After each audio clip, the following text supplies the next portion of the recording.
how's it going? I'm Marlene. Thanks for wandering by. Welcome or welcome back to my channel. For today's video, I am finally doing a VR to my friend Lisa Papez, the top 10 intuitive decks. And I'm just using tarot for this tag. And I did pick 10 decks, and I am gonna do them in the order of least intuitive to most intuitive, I think. It's kind of how it ended up being and how I listed things. But so first of all, thanks to Lisa for creating this tag. I really enjoyed thinking about this, and it really made me realize that I read tarot very intuitively a lot of the time. I like to think in that way. I like to go with my gut instinct. I am definitely the type of person that when you ask them a question, I don't sit and process for a real long time. I'm kind of very of the moment, in the moment. And so my tarot reading style kind of matches that.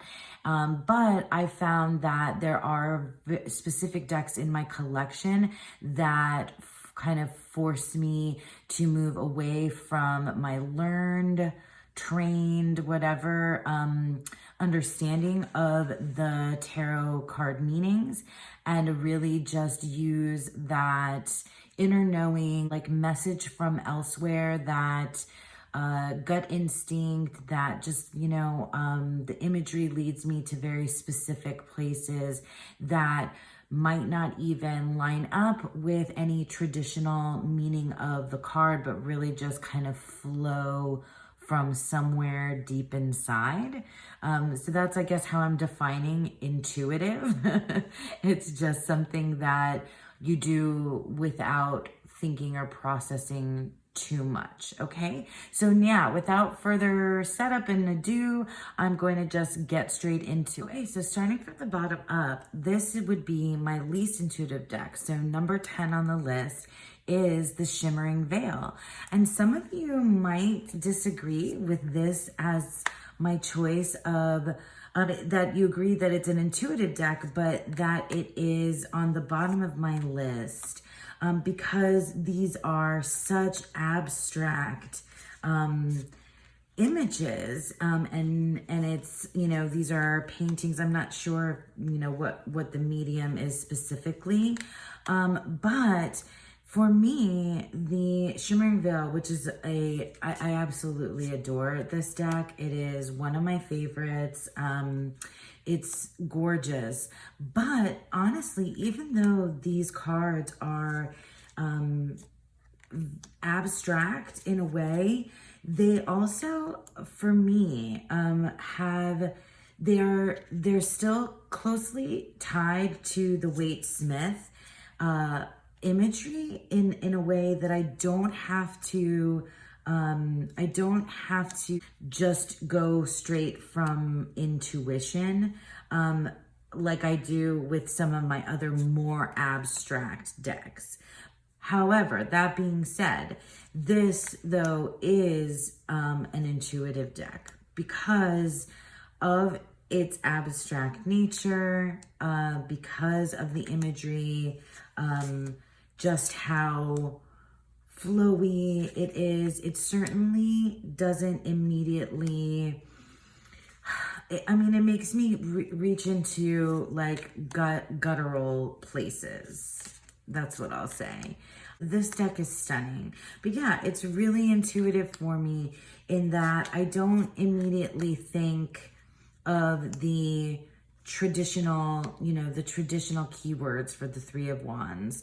Like I travel through in other ways through my mind and heart and feeling in order to process what I'm feeling. The cards are saying, what the message is here. But of the other decks, as I go through, there is enough though of, this is the Devil, right? Of the shadow of the image that I still see the Waite Smith here. But it does definitely make me, use my instinct and use the movement, use the image, to process the message. Yeah. The Shimmering Veil Tarot, one of my top 10 most intuitive decks. So next on the list is the Abyssal Tarot. And these first two are indie decks. So as always, I will put links in the description box below for where you can find these decks. So this is the Abyssal Tarot, and this is a deck that is all underwater photography. So if you want to talk about, and I guess that's kind of how I'm defining intuitive, right? So if you want to talk about intuitive and how I'm defining intuition, using my intuition, it kind of, I guess, has to do with how far the image strays from a traditional Waite Smith or a traditional Thoth, but mostly Waite Smith image. And I guess these are the decks that to varying degrees do that. So I suppose in any case, this deck, the Abyssal Tarot, is gorgeous. It is a breathtaking deck. I did a walkthrough of it where it literally stole my breath. It is so dreamy, so sensual, wonderful for relationship and love type readings. It's a deck that, like, you kind of just abandon when it's lined up. You definitely abandon what you thought you knew about the tarot and really kind of go underwater and you use your, I don't know, you use your soul's intuition, because this is really what this deck feels like. It steals your breath, replaces, and just it's like a spiritual kind of experience. That's, I guess, what I'm trying to say here. It's intuitive because it feels like, to me, it revolves around the image, but the image evokes such a guttural, internal, visceral. Yeah, that's it. It evokes such a guttural, visceral, bodily reaction that when you line the cards up and read with it, you simply, just go with the flow. And you don't necessarily read like symbology. It really has to do a lot with movement and feeling. That's the kind of intuition, and it's very intense. It's a very intense deck in that way, because it's all gut, it's all feeling, and very, very much flows from me when I use this deck. So yeah, so this was the Abyssal Tarot, another one of my intuitive decks. Okay, so coming in at number 7 on the list is the Foraxa Tarot. I hope I'm pronouncing that correctly. The Foraxa Tarot also, I believe, is an indie deck, or is it available mass market now? I'm not sure. I have the indie version. So the Foraxa Tarot, interestingly enough, I haven't talked about this deck that much yet on my channel, although it is a deck I've used quite a bit in the summer, especially, or spring. I used it a lot in the spring because it is set in a fairy or fae world. It felt very much in keeping with the spring for me. This deck is an intuitive deck because, again, for me, a lot of it has to do with how far away the imagery strays from a traditional Waite Smith. but also how much it gives you to play with in terms of the color. For me, this is a storytelling deck. Each card the scene is so full of movement and story within, with the characters that are in it, with the animals and fairy creatures that appear, that you tell a story intuitively. So it's a story that arises as you go, as you read it. It's not something that is, you know, planned, right? I guess. I don't know if that's a strange thing to say. It's a slippy deck. But it's incredibly beautiful.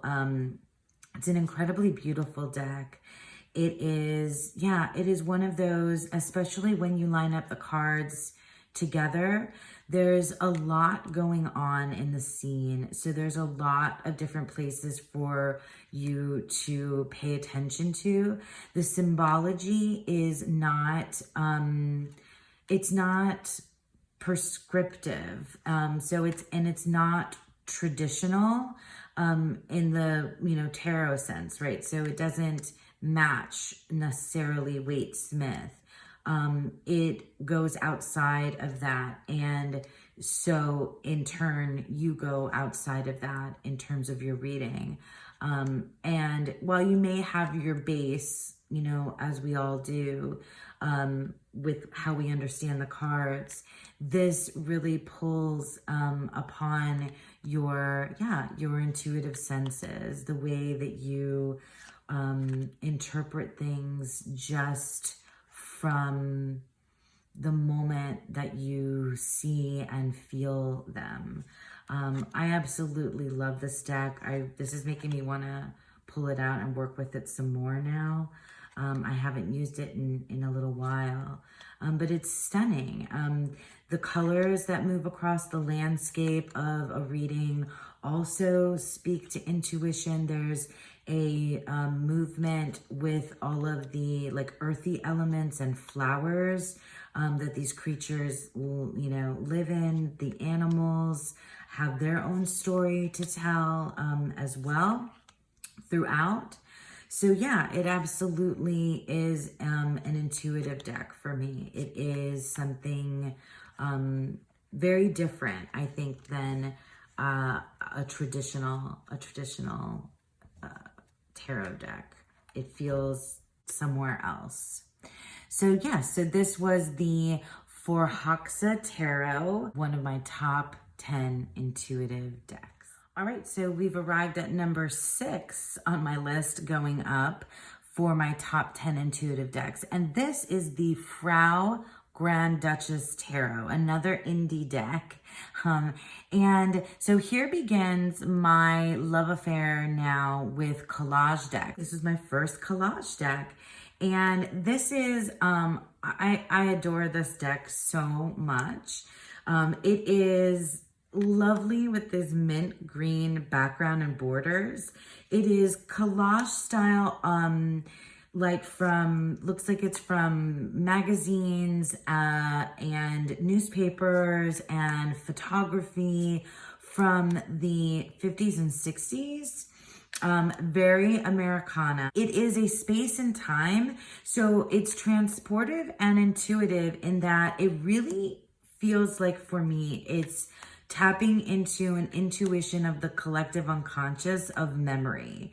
So for me, this is like using my intuition and my memory, or like somebody else's memory, because, you know, I wasn't alive in the 60s. This is like, yeah, this is like the collective unconscious. So the intuition, the intuitive hits that I get feel like memory, if that makes sense to you guys, when I read with this deck. It's the past.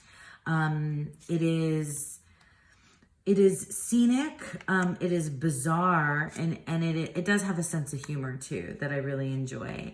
I love this Hermit card so much. I always stop on it whenever I'm showing this deck because I love that Hermit card. It's one of my favorite cards ever.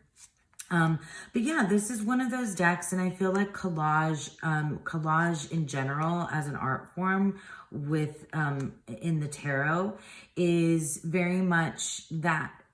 It takes you to all different kinds of places. There's so much depending on how the artwork is collage, but there's usually a lot of different layers and a lot of different imagery, you know, with which to you know, interpret and read and, you know, understand what the message is here.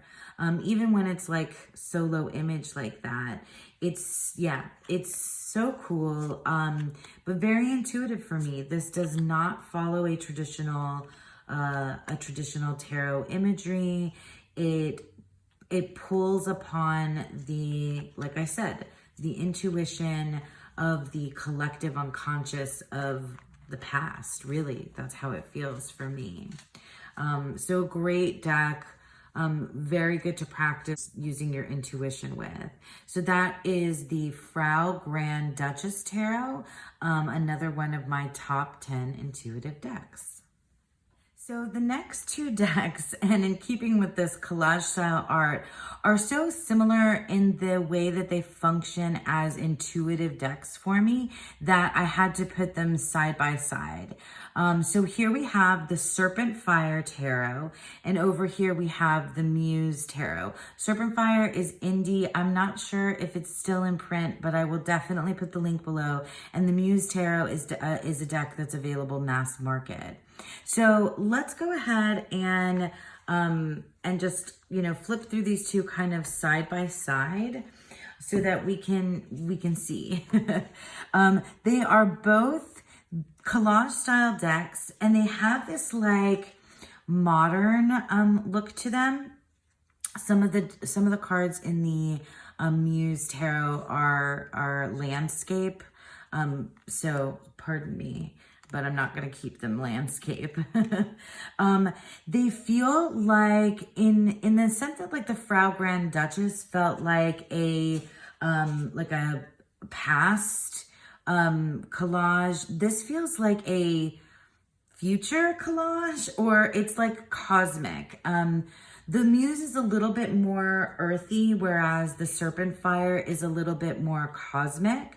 But these decks kind of move outside of the traditional tarot. I mean, they don't kind of move outside. They absolutely move outside of a traditional tarot imagery. And they certainly have color for intuition. There is a lot of symbolism in here as well that's thoughtful. There is a story that is happening with the characters. It is, I gotta say, it's like kind of, I mean, it's very stylized as well. So it feels psychedelic now that I'm looking at that. Yeah, it feels like it's trippy. And so it makes you think in kind of a surrealistic way.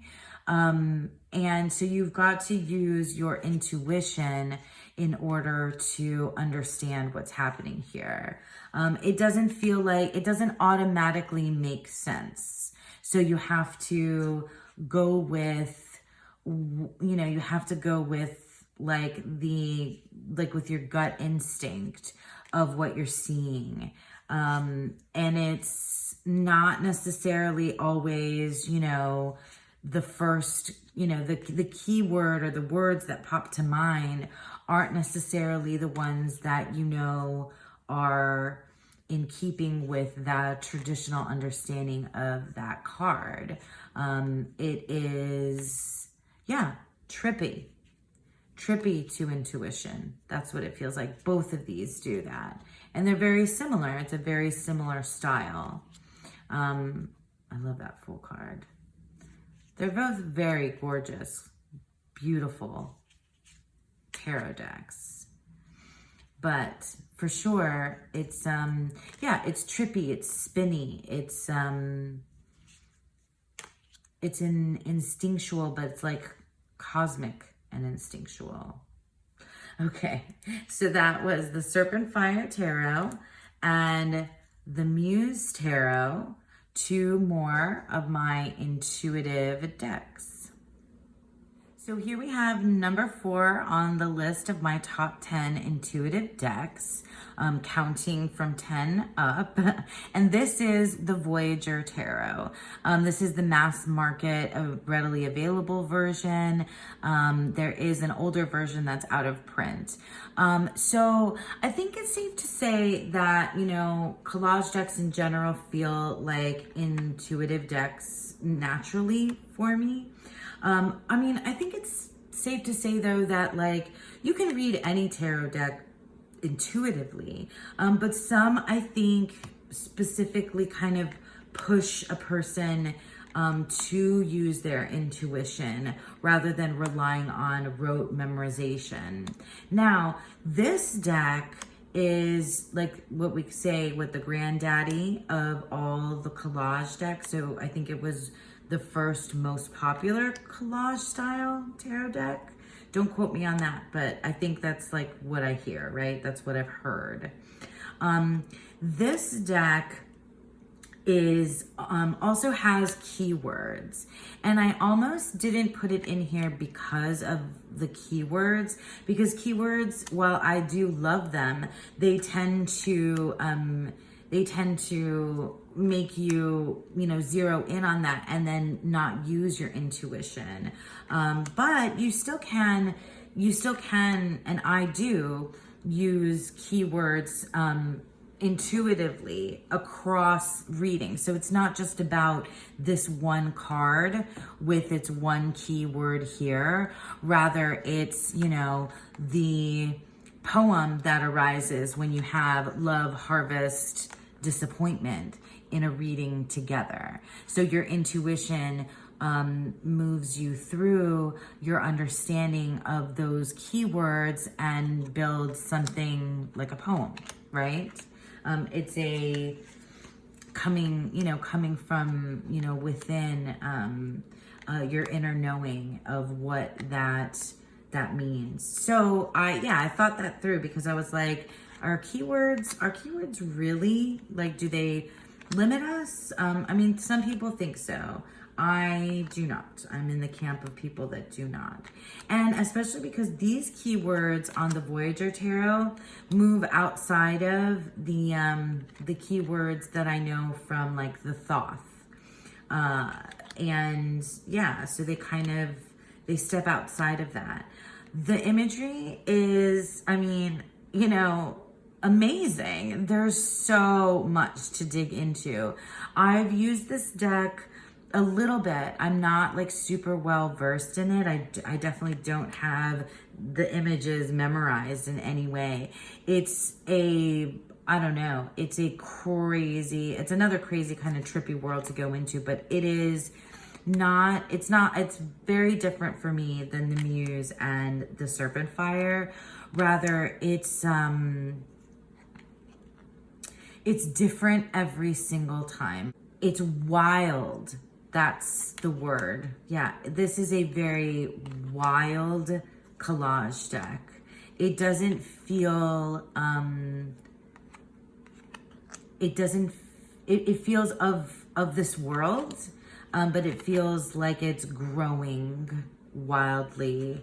And you have to use your intuition to control that wildness and figure it out. It's like a puzzle, you know, and it's got a lot to say. It's very, very noisy. So it speaks very much to the intuition. So yeah, so that is the Voyager Tarot. Another one of my top 10 intuitive decks. Okay, now we've hit the home stretch. We're in the top 3 of my top 10 intuitive tarot decks. So now we're like, these last 3 honestly feel as though they are something other than tarot. They're like tarot to the infinite power of tarot. They're just different. And so naturally, that's what makes me feel like they're intuitive, because they're decks where I have to rely on my inner knowing to read with them. This is number 3. So this is the Shamanette tarot deck. I hope I'm pronouncing that correctly. So the Shamanette, I got this early on in my tarot learning journey. And it really, I didn't understand it at first. It does have a little white book, which is also like written like kind of stream of consciousness. It is very heady. And yeah, just in general, the whole thing is very heady. It feels really intellectual. I'm not sure the art behind this. I believe these are paintings. I'm not sure if it's or watercolor. I don't really know, but it is, you know, there's all faces for the court cards, and characters repeat throughout the deck. There is just something so unexpected and surreal happening in the world of the Shamanette tarot deck, that it is really about diving into the image, letting the image speak to you, seeing how the images and characters speak to one another across the reading in context. It is all about inner knowing to understand this deck, to read with this deck, to know it. It is very outside the box. Some things are, you know, like reminiscent of what you may know, you know, your rote knowledge, but there's a lot to go on in here. This is one of those decks where it's hard for me to pull multiple cards, because there's a lot that needs to be read one at a time.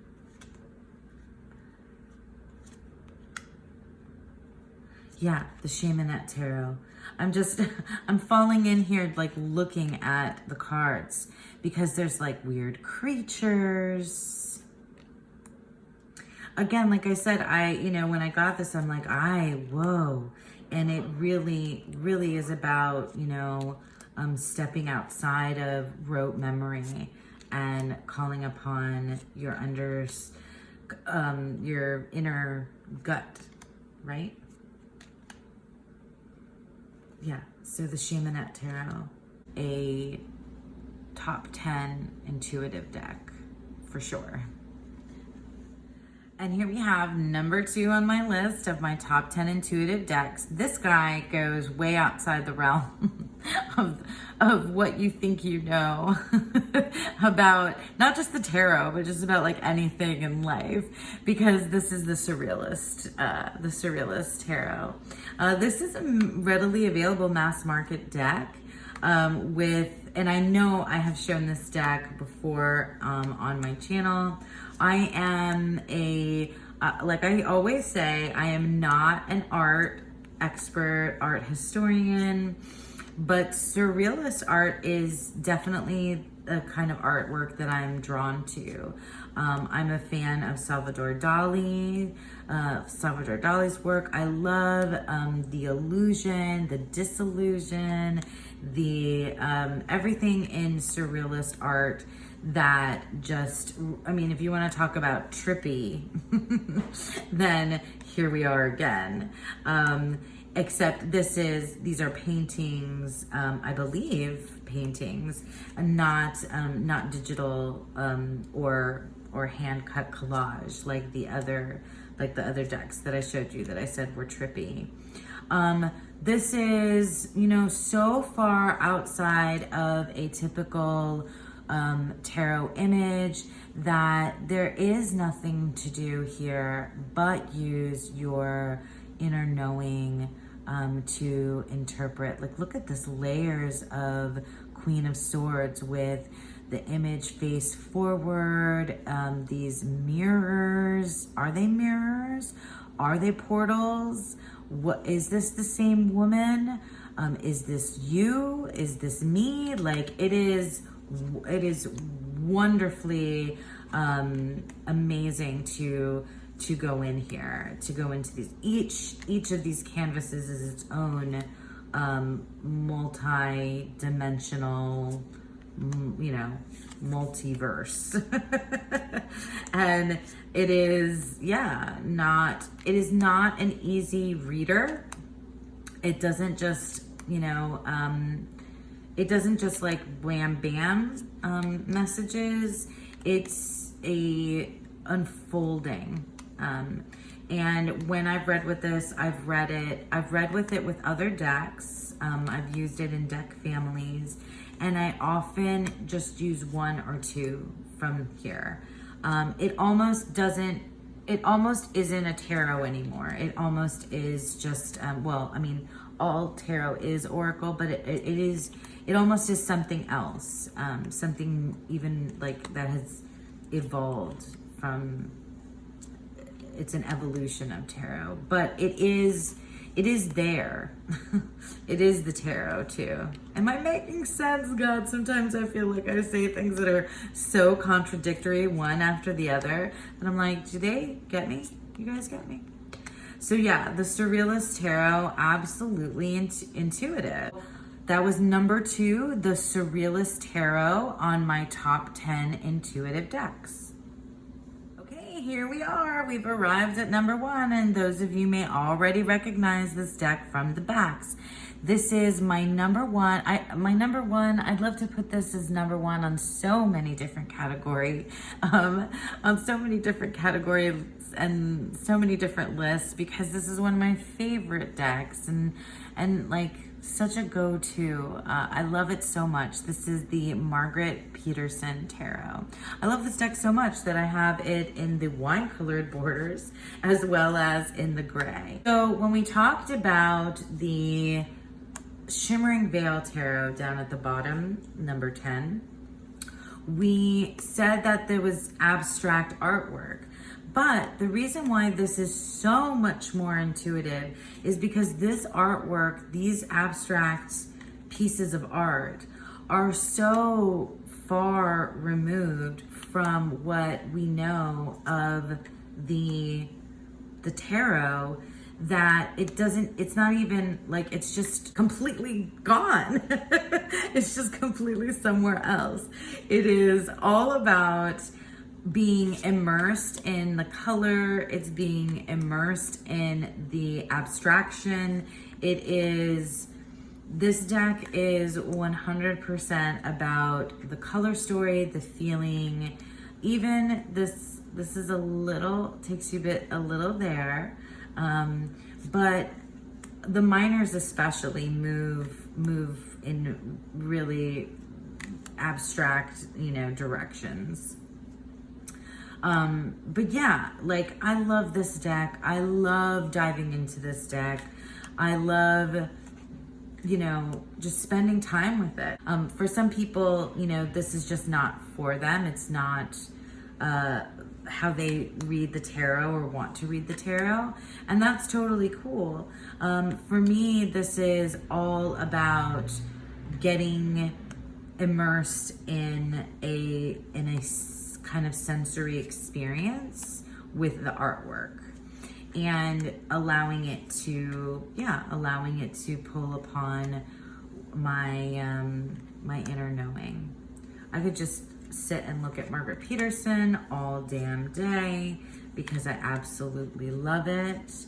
Not only that, but like I know I mention this every time I talk about this deck, but the guidebook with the poetry for the majors it's some of the most beautiful poetry ever. And it is also about unlocking your intuition. I feel like poetry is about an experience. That's what I feel like. I think that using your intuition it's an experience of the tarot rather than like a transaction. Right? So it's like less transactional, more experiential, I suppose, when you're using intuition in order to read.